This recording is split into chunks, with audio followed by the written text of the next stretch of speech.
celles et ceux qui découvriraient les rencontres de l'Alliance Pense aujourd'hui, il s'agit de rencontres interdisciplinaires que nous organisons très régulièrement avec des experts et passionnés de tout horizon et de toute expertise. Le but de ces rencontres, c'est d'échanger, de réfléchir ensemble, d'apprendre et de se constituer comme une boîte à outils mentale pour mieux appréhender les grands enjeux qui régissent notre époque. Ces rencontres sont toujours proposées en format hybride et c'est pourquoi nous avons quelques personnes connectées avec nous en ligne. Merci d'être avec nous de l'autre côté de vos écrans. Aujourd'hui ne fait pas exception parce qu'on reçoit nos collègues de Halifax Refugee Clinic pour qu'ils nous présentent leur travail, les services offerts par la clinique et les efforts entrepris depuis maintenant 25 ans à Halifax auprès des personnes réfugiées. Avant cette présentation, nous allons repasser ensemble sur toute la campagne Cœur à l'ouvrage que nous avons construit ensemble pour justement célébrer les 25 années de travail de première ligne de la clinique à Halifax. À l'issue de la présentation, je vous inviterai à passer dans la pièce d'à côté pour que nous profitions d'un moment de calme et de broderie tous ensemble. Et cela marquera aussi la fin de la retransmission pour les personnes connectées. Voilà, je crois que c'était tout. Merci beaucoup. J'espère que tout le monde passera un beau moment. Sophie, Julie, Mekini, le micro est à vous. Merci. Merci Mélanie. Oui, merci beaucoup pour d'être avec nous. Plus de 800 clients en ce moment au Refugee Clinic, Halifax Refugee Clinic. 800 personnes. Ça veut dire qu'ils sont bien occupés, que vous êtes bien occupés. Ouais. Et c'est un peu pour ça qu'on voulait travailler ensemble pour aider à mettre de l'avant le beau travail que vous faites en première ligne, qui permettra à des gens d'avoir des soutiens qui ne seraient pas disponibles autrement. On voulait vous parler un petit peu de la mise en place du projet qui a commencé il y a un an à peu près, juste un peu moins d'un an. Il y a eu un événement qui s'appelle la Nuit des idées. Et le thème de la Nuit des idées, c'était passer de l'engagement à l'action. Et ça nous a vraiment touchés tous et toutes à l'Alliance. Et on a eu le plaisir d'entendre l'une de vos collègues, Najla, qui nous a parlé, elle nous a sensibilisés sur les questions climatiques et comment le climat a un impact sur une personne réfugiée, en plus de toutes les problématiques liées à l'immigration. So, it's cold here, and when people come, it's a shock sometimes. So, en tout cas, ça c'était un des côtés un peu qui a planté la graine. C'était le mois d'avril, c'est le bon moment pour planter les graines, hein, on est d'accord ? Il fait encore froid. Il fait encore froid, ouais. Donc au printemps, on a eu on a fait une demande de subvention qui a été accordée par la Fondation communautaire du Grand Havre pour organiser des ateliers contribuant au bien-être de la communauté, au sens large du terme. On avait l'idée de travailler avec des associations francophones. Julie, on te connaît depuis un bon bout de temps et on sait que tu parles le français et que tu as des membres de ton équipe qui est... On va voir si c'est le cas. En tout cas, en été, on s'est rencontrés et on a aussi appris à ce moment-là que la clinique fêtait les 25 ans. Un quart de siècle quand même, c'est pas mal. Et ça nous tentait de travailler ensemble. Donc on voulait mettre en place un projet pour mettre à l'honneur la clinique et pour donner une idée de rassemblement de la communauté, de faire quelque chose ensemble. On a aussi pu identifier les besoins de la clinique. Donc on a organisé une campagne de collecte de vêtements et de serviettes hygiéniques, parce que c'est les choses dont on a vraiment besoin Donc les vêtements d'hiver, hein, et puis voilà, les choses dont on a besoin tous les mois. En septembre, on a fait la collecte. Fin septembre, ont eu lieu le premier atelier broderie solidaire. Et en tout, on en a fait 2. Et on a eu une 40aine de participants, de tout âge, de tous les sexes. C'était génial. On avait des petits, on avait des grands, on avait des moyens, on avait de tout le monde. C'était chouette. On a aussi décidé de faire le thème autour de la pollinisation et des pollinisateurs et des fleurs sauvages. Parce que notre idée, c'était de... qu'est-ce qui nous raccroche à la terre où on est ? Comment est-ce qu'on fait cette reconnaissance ? On fait nos reconnaissances de territoire, mais comment est-ce qu'on fait les reconnaissances avec nos cœurs ? Comment est-ce qu'on s'engage avec la communauté dans laquelle on est ? Et ça passe au-delà de juste les humains. C'est aussi le paysage même, les insectes, les animaux, etc. Donc, c'était un thème et qui donne un peu de légèreté aussi, parce que c'est beau les fleurs sauvages, c'est magnifique les papillons et les abeilles.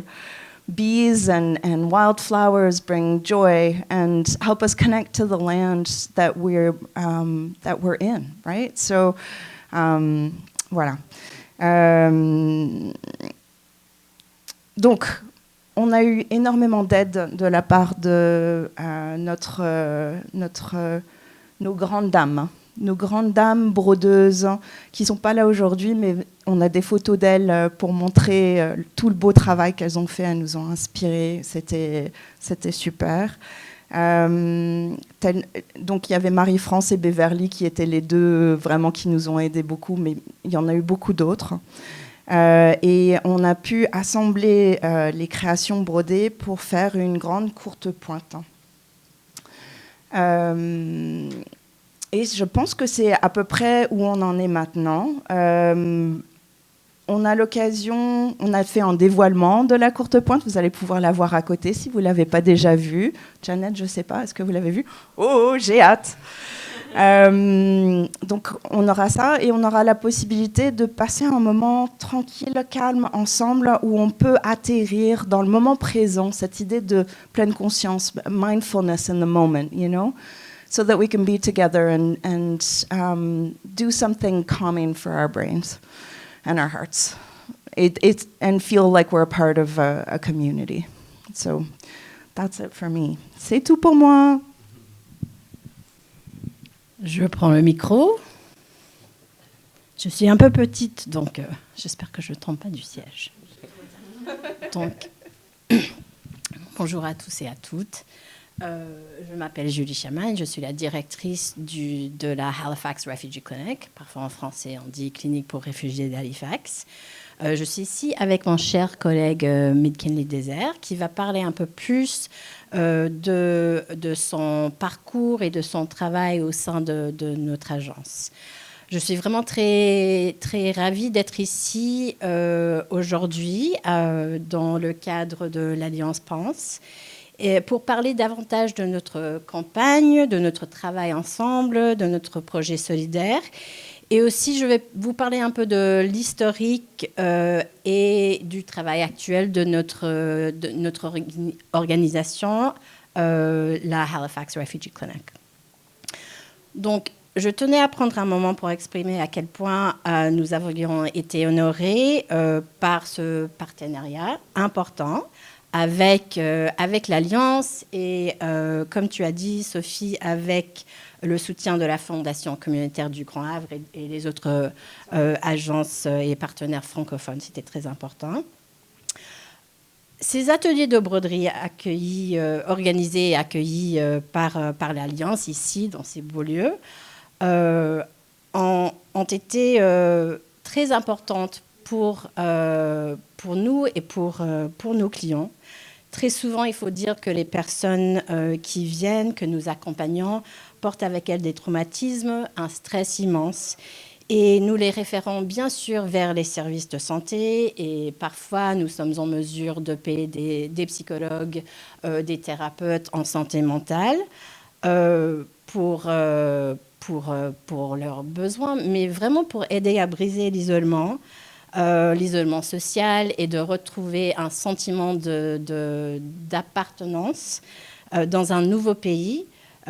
C'est tellement important de se rassembler en communauté, surtout avec une activité solidaire, et tellement essentiel pour la santé mentale et le bien-être. Donc, ces ateliers ont pu être un moment où on pouvait se rassembler, se rencontrer, des moments de partage. Et c'est vraiment souvent dans ces petits moments d'échange et de rassemblement que nos clients, et nous tous d'ailleurs, trouvent un réconfort, une réparation et de l'aise. Donc c'était très important. Et ces espaces de rencontre et ces partenariats entre agences contribuent vraiment à bâtir une communauté plus forte qui reflète toute notre diversité.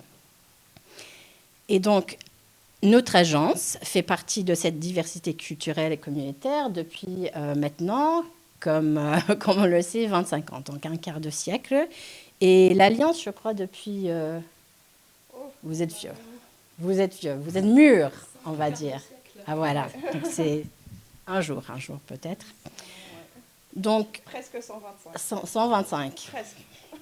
Vous êtes bien mûrs. 2027. Voilà. Donc, nous sommes une organisation à but non lucratif et non gouvernemental qui offre des services juridiques, d'établissement et de défense des droits des demandeurs d'asile, ainsi que des services aux personnes migrantes à risque ou sans statut ou avec un statut précaire. Nous avons été fondés il y a 25 ans par un avocat local, Lee Cohen, spécialisé en droit de l'immigration et droit des réfugiés. Et c'était afin de combler un grand manque de représentation juridique, essentiellement, pour les demandeurs d'asile en Nouvelle-Écosse. À une époque où le gouvernement provincial et le gouvernement fédéral ne pouvaient pas s'entendre, se mettre d'accord de qui allait porter la responsabilité de cette charge. Donc, essentiellement, il a vu que de nombreuses personnes n'avaient pas de soutien juridique pour assurer leur représentation devant la Commission de l'immigration et de statut de réfugié. Et c'est le tribunal devant lequel il faut exposer son histoire, toutes ses craintes, monter son dossier, montrer les preuves. C'est une procédure très importante, très complexe et surtout à très haut risque, bien sûr, les résultats de laquelle peuvent vraiment être une situation de vie ou de mort. Donc, il a vu ce besoin. Et nous avons commencé de façon assez populaire, on va dire, et très basée sur les besoins fondamentaux. D'abord, son bureau. On a un bureau aujourd'hui, avec des avocats bénévoles qui rencontraient des clients dans les cafés, à la bibliothèque, chez eux. Et même si, je reviens sur ça parce que même si nous avons grandi... depuis maintenant un quart de siècle, nous sommes quand même demeurés assez fidèles à nos racines communautaires et à notre approche très humaine et très sensible aux besoins.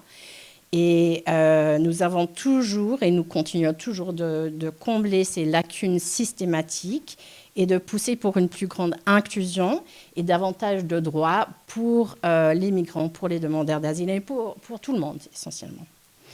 Donc, nous sommes maintenant pour nos services juridiques, une sorte d'aide juridique pour les demandes d'asile, mais pas un département de la province. Donc, voilà, nous sommes assez uniques au Canada à cet égard. Nous avons une équipe d'avocats et de juristes. Nous traitons les demandes d'asile ainsi que d'autres demandes basées sur les raisons humanitaires ou d'autres situations à risque. Et bien que nous ayons été fondés en tant qu'organisme de travail juridique, Le statut migratoire, c'est très important à le rappeler, des demandeurs d'asile et des personnes sans statut empêchent souvent l'accès à de nombreux services et de programmes dont des citoyens et des résidents permanents, d'autres nouveaux arrivants, puissent bénéficier. Donc c'est très important de souligner ceci. Et par conséquent, notre organisme est parfois le seul endroit où les personnes puissent se tourner pour cette aide et cet appui. Donc, au fil des années, nous avons développé des services d'aide à l'insertion, d'aide sociale, à l'établissement, très robustes et complets, qui comprend orientation et accueil, qui donne une réponse aux besoins essentiels, l'alimentation, l'hygiène, les vêtements d'hiver, comme on a parlé, le transport, les références vers les services de santé et de santé mentale, la navigation communautaire et tout autre soutien, et parfois tout autre soutien, c'est 90% du travail, soutien individuel dirigé par les clients selon les ressources et la capacité qu'on a. Donc, le statut d'immigration d'une personne, et on le prend pour acquis quand on est citoyen ou résident permanent, est vraiment un déterminant social clé de la santé et du bien-être. Et le manque de statut égale le manque d'accès aux services essentiels et critiques. Et en fait, nous sommes la seule organisation de la province consacrée aux demandes d'asile, aux demandeurs d'asile. Et notre modèle hybride, je dirais, est assez unique au Canada parce qu'on a sous un même toit les services juridiques et les services d'aide à l'établissement. Et toute notre équipe collabore entre ce domaine pour offrir un accompagnement global et intégré. Donc, on a connu une croissance importante au cours des dernières années et nous avons maintenant 12-13 salariés, membres de notre équipe, pour une charge de, comme Sophie l'a dit, plus de 800 clients. Donc moi, je fais ça depuis 18 ans, à peu près, depuis que j'ai 10-11 ans, quoi. Non. Et à l'époque, on était très peu nombreux dans le bureau. On était 2, même parfois 3, mais on avait peut-être une centaine de clients maximum par année. Et là, vraiment, le nombre de personnes qui cherchent une protection en Nouvelle-Écosse a tellement grandi. Et c'est d'autant plus essentiel que nous soyons là pour les accueillir et les soutenir. Donc, dans notre bureau du North End, on est voisins, on n'est pas très loin. Le travail ne manque jamais et le travail change tous les jours. Donc, mes collègues maintenant, moi et McKinley, on est ici avec vous, mais pourraient être en train de chercher un hébergement d'urgence pour une personne qui arrive avec une valise à la main, pourrait être en train de préparer un récit personnel avec une personne qui a dû fuir son pays et partir en laissant sa famille en cachette, donc qui doit et remplir les formulaires et parler de tout son passé de persécution et entendre la nouvelle que ça va faire peut-être 5, 6, 7 ans avant que la personne soit réunie avec ses enfants. Peut-être comparaître devant la Cour fédérale pour empêcher un renvoi ou pour contester une décision négative. Peut-être, c'est surtout moi qui le fais, mais de faire un rapport de demande de subvention ou alors de la comptabilité pour une demande de subvention ou recueillir des témoignages pour une demande de subvention. Bon. Vous connaissez les enjeux. Il y a toujours énormément de travail pour faire fonctionner une agence. Et parfois, il y a des moments un peu plus tendres et jubilatoires, on va dire. C'est peut-être la première rencontre avec un bébé nouveau-né, d'une mère qui est arrivée ici enceinte et seule. En fait, c'est arrivé la semaine dernière. C'est pour ça que j'ai pensé à ça. Donc, c'est vraiment un privilège de faire partie du parcours de manière soit petit ou grand, de tout le monde qui vient vers nous chercher de l'aide et de soutien. Et je suis très fière de toute mon équipe qui assure ça tous les jours. On a une super équipe professionnelle, experte et très bienveillante et très féroce parfois. Je te regarde, mais c'était juste en général, McKinley. Et puis, on parle une bonne dizaine de langues et notre équipe comprend aussi des personnes avec un vécu et des expériences personnelles de migration ou alors de parcours de demande d'asile même, y compris quelques anciens clients. Et c'est très important d'avoir cette perspective. Et je crois que McKinley va en parler un peu après, parce que ces personnes sont vraiment très bien placées pour connaître les défis du parcours. Donc, nos clients sont très diversifiés. On a plus de 800.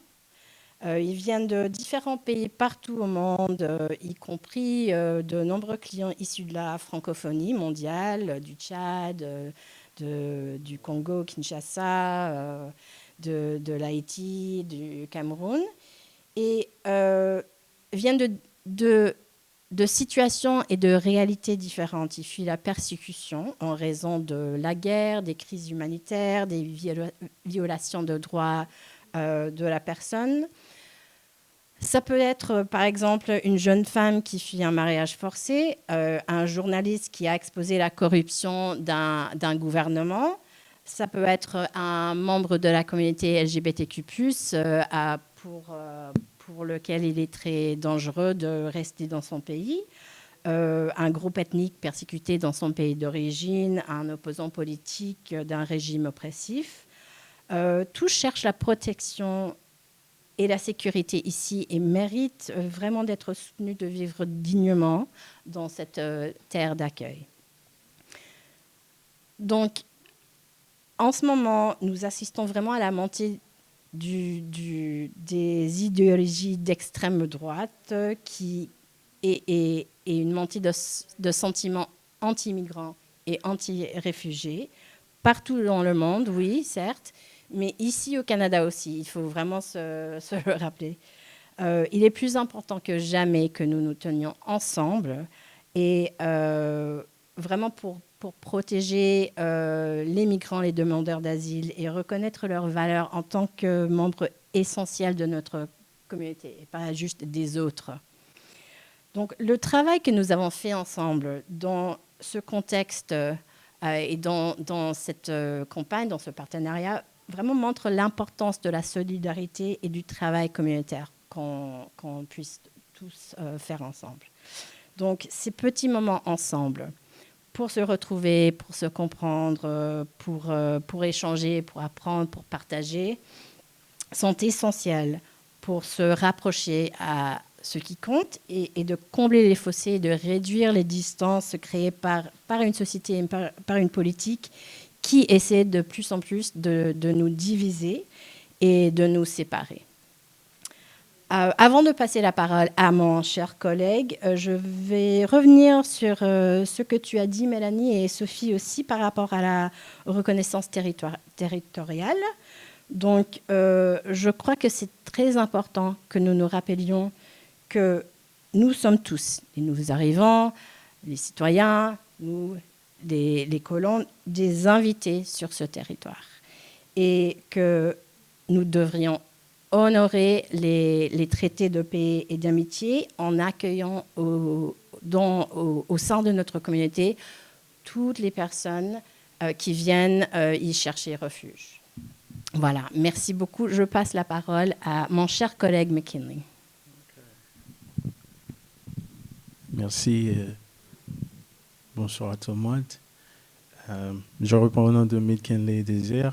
Je suis travailleur d'établissement avec Halifax Refugee Clinic. Ça fait déjà un peu plus de 2 ans. Et c'est un immense plaisir pour moi d'être avec vous cet après-midi. Ma directrice, Julie Chamaille, j'appelle toujours la directrice, ma directrice, a déjà parlé beaucoup à propos de nos services offerts aux clients et au public. Je vais vous parler un peu de mon parcours qui va vous donner une idée. Peut-être que vous entendez déjà des situations ou des histoires des personnes qui viennent d'autres pays. Comment que c'est difficile. Comme moi, j'ai passé par là aussi, comme étant un demandeur d'asile. Peut-être que ça n'était pas dans le pays, c'était en dehors du Canada. Je vais vous parler un peu, et ça va vous donner une idée de les défis qu'une personne peut vous rencontrer avant d'arriver ici ou après leur arrivée au Canada, ou quel que soit le pays du monde. Je viens d'Haïti. Je ne sais pas si vous entendez parler d'Haïti. Après la catastrophe le 12 janvier qui a ravagé Haïti, il y a beaucoup de monde qui ont perdu leur vie. C'était un peu difficile. J'étais à la capitale pour étudier et je devrais retourner pour vivre avec ma famille parce que c'était difficile. Et à l'époque, mon père était maire principal de la commune de Sodo où il vivait. Et de là étant, pour supporter les gens de la communauté, j'ai participé et travaillé avec un organisme qui s'appelle Concern Worldwide, qui était en Haïti à l'époque. C'est un organisme qui vient de la France. Pendant ce temps, je me rappelle, il y avait beaucoup de choses que j'avais pas compris parce que vivant dans la capitale ou avec vos parents où il y a un peu de il y a beaucoup de choses, vous avez accès avec la nourriture, l'eau, tout ça, l'électricité, mais là-bas il y avait des personnes qui ne connaissaient même pas la radio, qui vivaient tellement loin et j'avais eu l'opportunité de partager, de faire ces expériences après le 12 janvier, puisque j'ai retourné là-bas en essayant j'essaie de supporter la communauté, mais j'avais eu l'opportunité d'aller très loin, par exemple pour marcher de 6 heures de temps ou 9 heures de temps pour retrouver des personnes de maison en maison, pour leur donner du savon, à laver de la nourriture, choses comme ça. Et maintenant, j'ai l'impression que c'est quelque chose que je venais de faire depuis longtemps, mais je me suis rendu compte quand j'arrivais ici au Canada. Et je devrais laisser le pays pour les raisons de difficultés politiques, parce que mon père était maire et après, il y avait beaucoup de difficultés. Je devrais laisser le pays. Le mois de novembre 2014, j'ai laissé mon pays pour rentrer à Bahamas et avec un ami de mon père. Mais j'étais toujours jeune, ça fait déjà 10 ans, plus de 10 ans. Et on a voyagé ensemble avec l'ami de mon père et en arrivant à Bahamas, elle était avec son mari.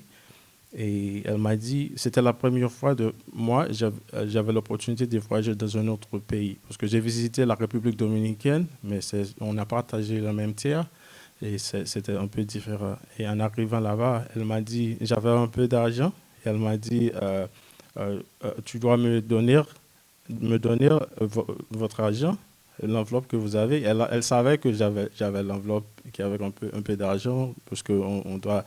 Quand j'arrive là-bas, on avait comment je peux dire, la destination, c'était pas pour rester au Bahamas, c'était d'aller vers les États-Unis pour continuer avec mes études. Et il y a beaucoup de gens en dehors du pays, par exemple, un pays comme Canada ou les États-Unis ou d'autres pays, un pays du monde. Il y a ce qu'on a grandi, surtout quand il y a des catastrophes ou des difficultés dans notre pays, on a grandi avec cette idée que par ailleurs, ça pourrait peut-être mieux dans d'autres pays pour vous comme ça. Mais la difficulté politique comme c'est dit, pressé ou euh, m'a fait surtout laisser mon pays pour aller d'autre part.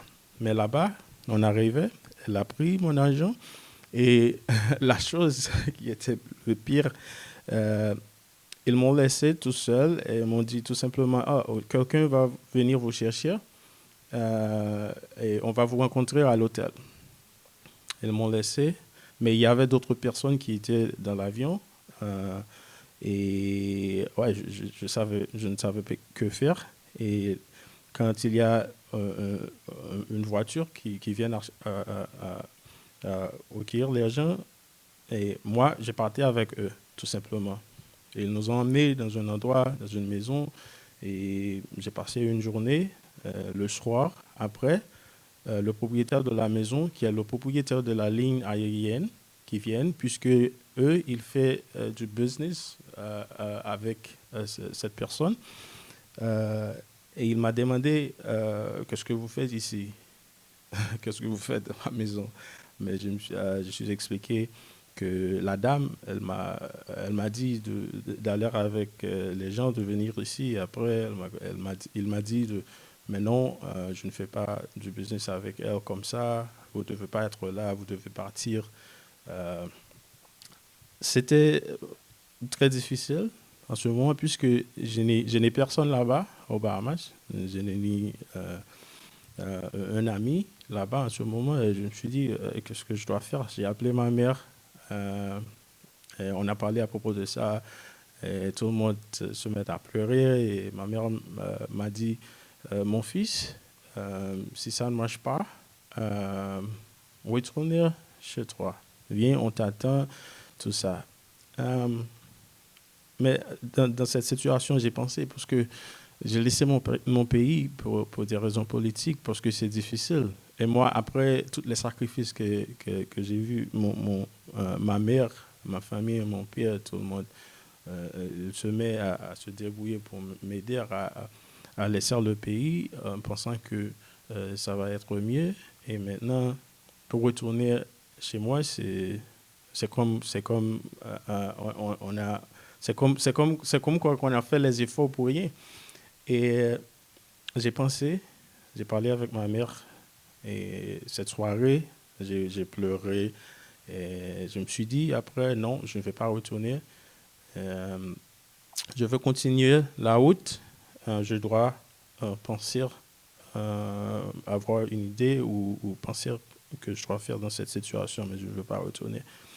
Et après, j'ai parlé avec quelqu'un d'autre, faire une connexion pour laisser Nassau et pour rentrer à Freeport, qui est toujours à Bahamas. Et j'ai traversé à Freeport, j'ai rencontré des gens, j'allais à l'église, j'ai rencontré des personnes. Pendant ce temps-là, je viens de trouver un boulot, de travailler comme étant serveur à un restaurant. J'ai passé du temps là-bas. J'apprends beaucoup de choses dans la vie et surtout avec les expériences que j'ai, je comprends que parfois on se trouve dans des situations difficiles, mais ça nous apprend beaucoup. Si on paie attention à ce qu'on a vécu dans la vie, on peut apprendre beaucoup de choses. J'avais aucune expérience de travailler dans un restaurant. Je commence à travailler et dans 2 à 3 semaines, I got promoted to be a server. And yeah, c'était super. C'était un long parcours là-bas. Et après le Covid vient de commencer. Et je devrais, comme vous savez, je pense qu'ici c'était comme ça aussi, les restaurants devraient fermer, je ne pouvais pas continuer à travailler. Et après, I tried some other things like construction, painting. Je me suis dit, oh, je dois continuer à vivre, je dois aider ma famille aussi pendant ce temps. Mais après, je me suis dit que c'est difficile si par rapport après le Covid, je ne peux pas m'aider moi-même, je ne peux pas aider avec ma famille.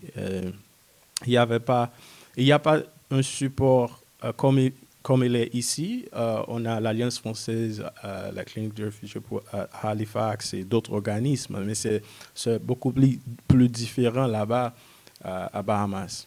Il y a des organismes, mais c'est vraiment différent. Le support que les gens ils reçoivent ici, c'est vraiment bien et c'est super. Parce que dans d'autres pays, les personnes ils n'ont pas l'accès, surtout avec des organismes comme Alliance française, par exemple, et d'autres organismes de la communauté. C'était vraiment totalement différent. Là-bas, si vous ne pouvez pas travailler, c'est vraiment difficile. Par exemple, pour avoir un permis de travail, vous devez payer $2,000 par année, votre permis de travail. Ça veut dire, et parfois, vous n'avez pas même, si vous n'avez pas un boulot pour faire un peu plus d'argent, c'est difficile de même payer les loyers, payer tout ça. C'est vraiment difficile. Je ne vais pas t'interrompre, mais ce que je trouvais intéressant, c'est que tu fais ce travail, le même travail, pas exactement le même bien sûr, mais depuis toujours. Dans ta famille aussi. Ouais. C'est ça que je comprends de mon parcours. Et après, je me suis dit, je dois laisser le Bahamas. Mais maintenant, le plan, c'était de rentrer aux États-Unis. Maintenant, j'ai planifié avec des amis. Et on a laissé dans un bateau avec 23 personnes. 23 personnes, le mois de juin, je crois que c'était le 6 juin 2021.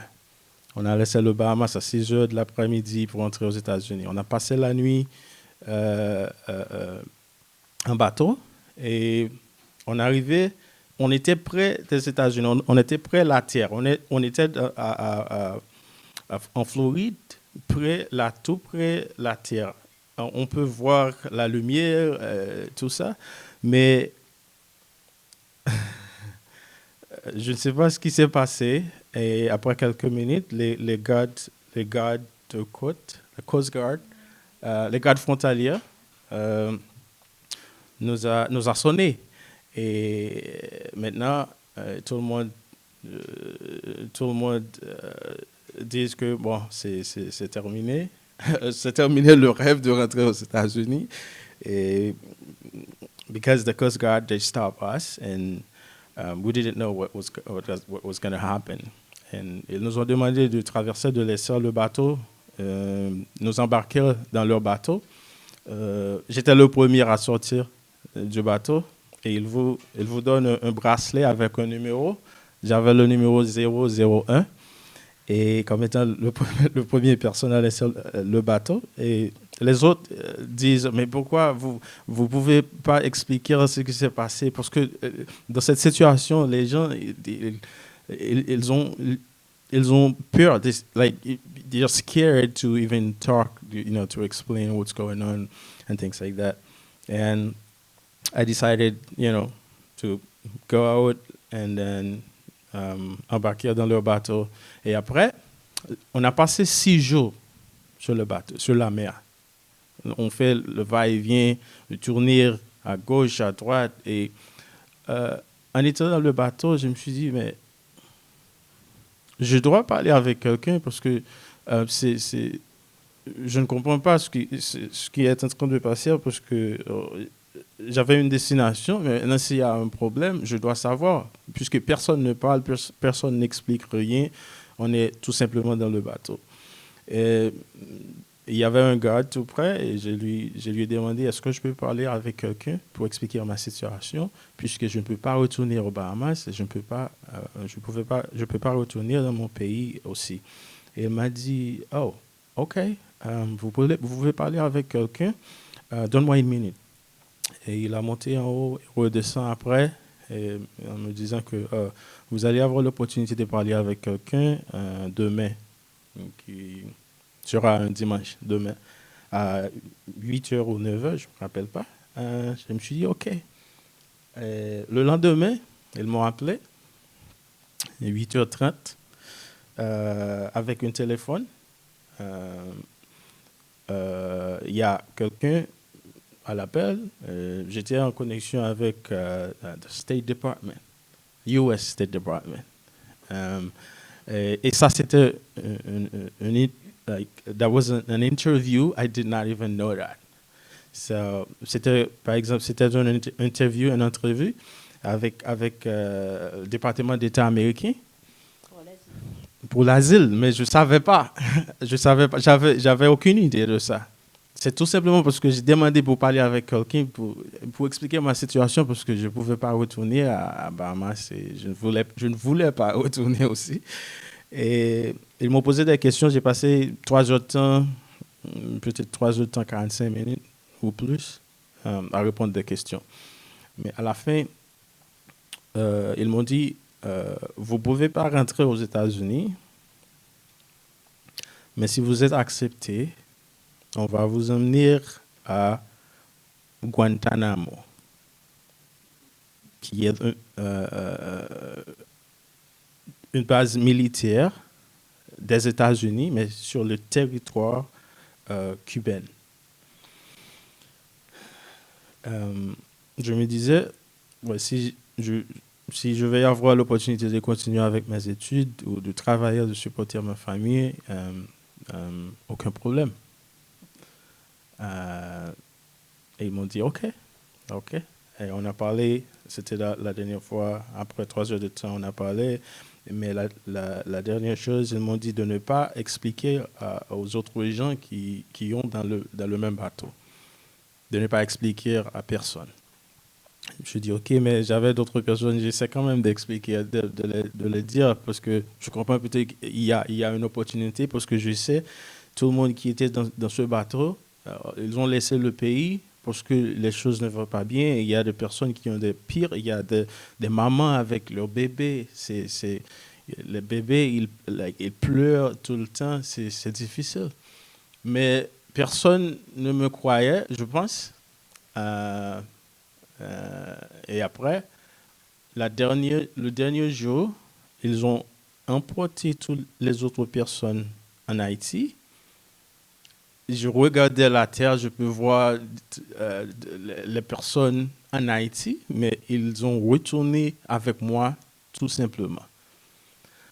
Ils ont retourné avec moi et m'amené le lendemain à Cuba. À Cuba, Guantanamo, c'est un lieu tellement sécurisé des Américains. Il y a des militaires, d'autres personnes. Et quand j'arrivais là-bas, ils m'ont couvert les yeux, m'enchaîner les mains, les pieds, et pour rentrer à Cuba. Mais je ne sais pas ce qui s'est passé parce que j'avais pas ni peur de tout ça. Et il y a quelqu'un qui parlait dans mon oreille en me disant que don't worry, it's just a procedure.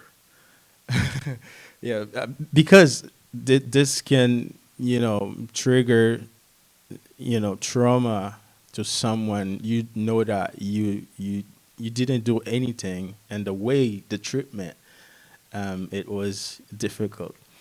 Et après, je rentrais avec moi et j'ai passé 15 jours dans une chambre sans sortir. Mais il y avait de la nourriture 3 fois par jour.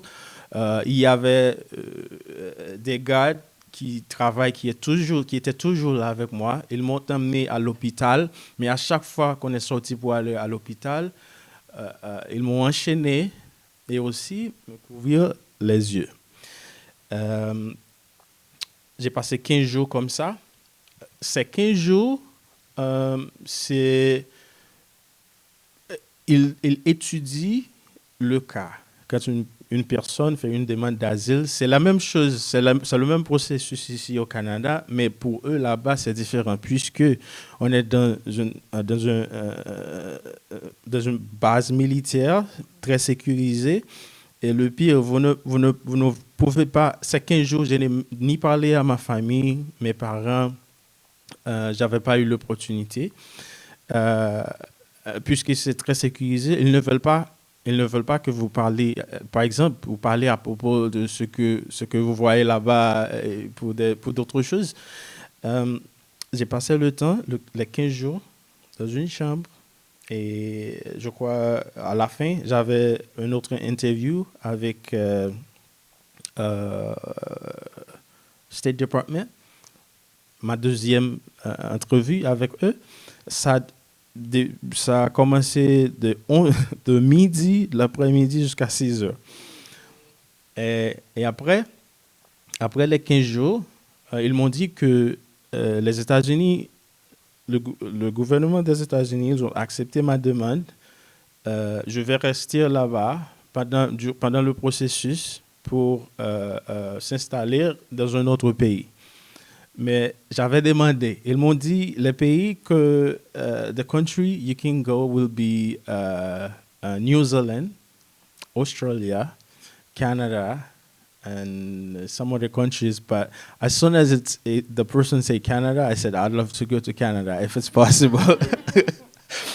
And they were like, we don't know. On ne sait pas si ça sera possible, mais on va voir. Et après, j'ai passé une année à Cuba, à Guantanamo.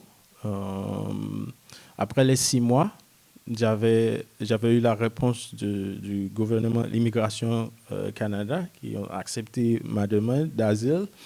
Et j'étais tellement content quand on m'a dit ça. Et c'était une situation difficile là-bas puisque vous n'avez pas la liberté.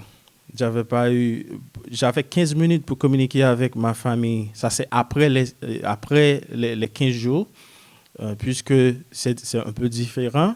Et j'avais l'opportunité de travailler un peu, de travailler avec OIM, International Organization for Migration, parce que c'est l'organisme qui travaille avec les demandeurs d'asile ou les migrants là-bas à Cuba. Et puisque c'est une base militaire, il y a des endroits où on ne peut pas y aller, on n'a pas accès avec... il y a des endroits qu'on n'a pas accès avec. Je ne peux pas vous expliquer ce qui est là-bas généralement. Je connais quelque chose parce que je travaillais là-bas un peu et dans les bases, mais je ne sais pas, il y a beaucoup de choses. Pour avoir accès avec, vous devez, même les militaires, il y a des endroits, ils ne peuvent pas, you need to have a clearance. You need to have clearance to go to some places. And ma situation, je comprends que c'était difficile, mais ça m'apprend à être resilient et aussi supportive to others. Parce que je comprends que dans la vie, chacun de nous, on a des histoires différentes, mais on a aussi des histoires qui peuvent aider d'autres personnes à surmonter ou to face, some situations. Parce que on a peut-être plus fort que notre personne, mais c'était vraiment difficile, mais j'apprends beaucoup là-bas. J'apprends beaucoup. Et quand j'arrivais ici au Canada, on a laissé le 22 juin, on a laissé la base militaire à Cuba. On a passé la nuit à Jamaïque et on rentrait au Canada. Et quand j'arrivais ici, c'était une délivrance totale. C'était une délivrance totale, puisque je comprends ce qu'est la liberté.